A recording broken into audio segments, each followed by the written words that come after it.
Saya itu tidak menerima sepeser. Betul, tapi Ibu dituduh Ya, korupsi. dituduh.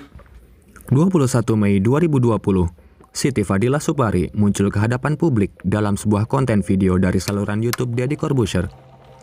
Dalam video tersebut, Fadilah mengeluarkan berbagai pernyataan kontroversial yang mengejutkan banyak publik, sekaligus menambah rentetan polemik yang semakin mewarnai lika-liku perjalanan Indonesia dalam menghadapi pandemi COVID-19. Siapakah sebenarnya Siti Fadila Supari? Mari kita ulas dalam video yang satu ini. So let's get it started.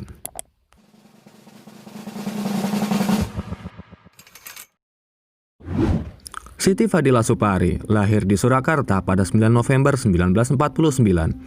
Ia merupakan Menteri Kesehatan Republik Indonesia ke-17, tepatnya pada era Presiden Susilo Bambang Yudhoyono, periode pertama masa jabatan 2004 hingga 2009. Setahun berselang, tepatnya pada tahun 2010, ia diangkat menjadi anggota Dewan Pertimbangan Presiden, bidang kesehatan dan kesejahteraan rakyat hingga tahun 2014.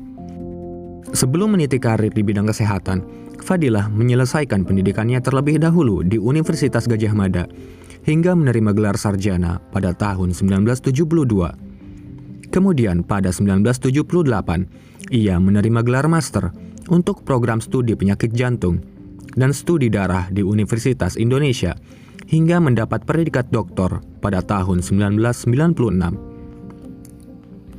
Kiprahnya dalam pemerintahan kerap kali menuai kontroversi. Bahkan pada tahun 2006, Fadilah sempat menggemparkan seantero negeri karena sepak terjangnya yang melawan WHO. Ia menuding ada sekelompok kepentingan besar berskala global yang mencoba mengambil keuntungan di tengah krisis virus H5N1 atau flu burung yang saat itu tengah melanda Indonesia dan negara-negara berkembang lainnya. Hal tersebut membuatnya mengakhiri pengiriman sampel virus flu burung ke laboratorium WHO pada November 2006. Menurutnya, hal itu hanya akan melahirkan konspirasi yang membawa keterlibatan kelompok tertentu, salah satunya adalah WHO. Fadilah khawatir pengembangan vaksin tersebut akan menimbulkan celah bisnis yang menurutnya hanya akan memperalat dan memeras negara-negara berkembang. Sementara Amerika Serikat mendapat keuntungan dan Indonesia tidak mendapat apa-apa. Ia juga takut bahwa pengembangan vaksin itu akan disalahgunakan untuk pembuatan senjata biologis. Namun pada 28 Maret 2007, Indonesia mengumumkan bahwa mereka telah mencapai kesepakatan dengan WHO untuk memulai pengiriman virus dengan cara baru, yaitu untuk memberikan akses vaksin terhadap negara berkembang. Fadilah mengonfirmasi pada tanggal 15 Mei 2007 bahwa Indonesia kembali mengirimkan sampel H5N1 ke laboratorium WHO.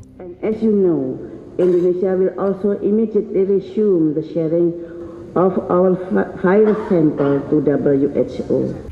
Tak cukup sampai di situ, Fadilah kembali menuai kontroversi dengan merilis buku yang berisi mengenai konspirasi Amerika Serikat dan WHO dalam pengembangan senjata biologis dengan memanfaatkan virus flu burung. Dirinya dianggap membuka kedok keterlibatan Amerika Serikat dan WHO yang telah lebih dari 50 tahun mewajibkan virus sharing, yang menurutnya telah merugikan banyak negara miskin dan berkembang. Buku tersebut menuai protes dari petinggi-petinggi WHO dan Amerika Serikat. Versi bahasa Inggris buku tersebut ditarik dari peredaran, sementara edisi bahasa Indonesianya masih beredar di berbagai lapak, bahkan telah memasuki cetakan keempat. Oleh karena itu, Fadilah dianggap sangat berjasa dalam menangani virus flu burung. Tak sedikit orang yang bersimpati kepadanya. Meski pada periode kedua masa pemerintahan SBY, Fadilah harus merelakan jabatannya sebagai Menteri Kesehatan. Meski begitu, SBY tetap memberikan kepercayaan dengan memasukkannya ke dalam anggota One Team Press. Namun, adat pasang berturun naik. Kiprahnya tak selamanya terdengar positif. Pada tahun 2012, ia ditetapkan sebagai tersangka atas keterlibatannya dalam proyek pengadaan alat kesehatan untuk kejadian luar biasa tahun 2005 senilai 15 miliar rupiah dengan perkiraan kerugian negara sebesar 6 miliar rupiah. Beragam kasus itu pun kian mewarnai sepak terjangnya selama menjadi birokrat di bidang medis. Musuh saya besar, jadi saya kalah. Saya bukan salah, tapi saya kalah. Menariknya, dalam wawancaranya bersama Deddy Corbuzier, Fadilah menyangkal bahwa dirinya terlibat dalam kasus tersebut dan menganggap dirinya hanyalah korban dari ketidakadilan proses hukum yang membuatnya terseret ke dalam ranah pidana. Ia menegaskan bahwa dirinya sama sekali tidak terlibat dalam kasus korupsi tersebut dan tidak menerima suap sepeser pun sebagaimana dakwaan yang dilimpahkan jaksa kepadanya. Fadilah bahkan menilai hal tersebut sebagai bentuk kriminalisasi terhadapnya dan menuding ada kelompok yang mencoba memainkan konspirasi karena perbuatan masa lalunya yang dianggap merugikan kepentingan kelompok tertentu. Dirinya juga menyebutkan tak ada bukti yang menunjukkan keterlibatannya dalam kasus korupsi pengadaan alat nakes pada tahun 2005 tersebut. Video wawancara Dedi bersama Fadilah yang mulanya bertujuan untuk memberikan edukasi mengenai pandemi COVID-19 ke masyarakat, justru malah memberikan ekspansi dari kompleksitas persoalan yang ada dalam industri medis. Buah dari video wawancara tersebut akhirnya menimbulkan simpati dari masyarakat. Masyarakat pun banyak yang bersuara menyatakan aspirasinya dengan membela Fadilah. Mereka pun menuntut negara agar bertanggung jawab serta lekas membebaskan Fadilah dari hukuman. Namun, alih-alih menarik simpati, sangkalan Fadilah tersebut akhirnya terbukti sebagai bualan atau pembelaan semata dengan maksud untuk menarik simpati publik. Hal ini dikemukakan oleh Sabir Laluhu, seorang jurnalis dari Koran Sindo, yang hadir pada hampir seluruh proses persidangan Fadilah di Pengadilan Tindak Pidana Korupsi Jakarta Selatan. Ia juga hadir pada persidangan Ratna Dewi Umar, Rustam Syarifuddin, Mulya A. Hashmi, Fedi Lumban Tobing, dan nama-nama lainnya yang turut menyeret nama Fadilah ke dalam kasus tindak pidana rasuah tersebut.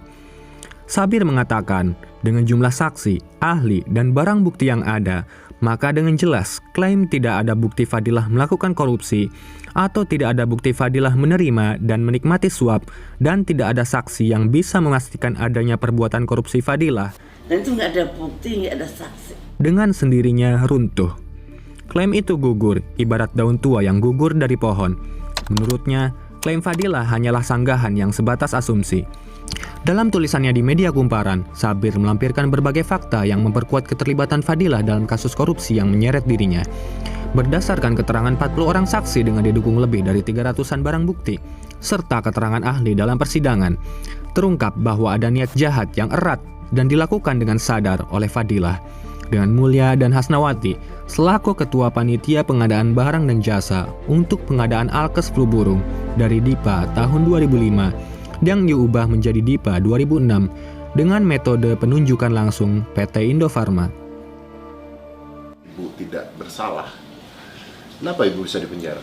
Ya itu, negara kita ini nampaknya tidak berdaulat full, tidak full berdaulat. Nyatanya saya ngerasain sendiri ya, bahwa lembaga hukum kadang-kadang masih dipakai untuk suatu kekuatan tertentu, bisa untuk mengatur orang yang tidak mau diatur. Begitu pula soal konspirasi yang diceritakan Fadilah menyeret dirinya juga terkesan sangat asumtif dan belum bisa dibuktikan kebenarannya. Sebaiknya jika memang sebenarnya Fadilah merupakan korban konspirasi, menurut Sabir, maka seharusnya ia dapat membawa bukti-bukti yang dianggap menjerumuskannya ketika proses persidangan. Namun, selama proses persidangan di Pengadilan Tipikor Jakarta maupun saat peninjauan kembali, Fadilah dan tim penasihat hukumnya tidak berhasil menghadirkan bukti dan data nyata untuk membuktikan kebenarannya. Padahal, kalau mau, Fadilah bisa beradu bukti dan data agar fakta sebenarnya benar-benar terungkap, agar pahlawan benar-benar pahlawan, dan agar harimau benar-benar harimau. Sayangnya, pembelaan Fadilah yang dihadirkan dalam video wawancara Dedi menjadi kontroversi yang lebih dulu mengalir ke dalam publik. Ditambah banyaknya pemberitaan media yang terlalu tendensius terhadap sisi pembelaan Fadilah sebagai pihak yang merasa dibunuh karakternya. Sabir pun menegaskan, hal tersebut terjadi karena tindakan media yang tidak melakukan disiplin verifikasi melalui proses membandingkan argumen Fadilah dengan fakta-fakta yang ada dalam persidangan, sehingga publik pun hanya disuguhkan dengan informasi mentah-mentah yang jauh dari kesan objektif. Lantas, bagaimana langkah kita selanjutnya? Apakah Fadilah Supari masih layak untuk dipercaya?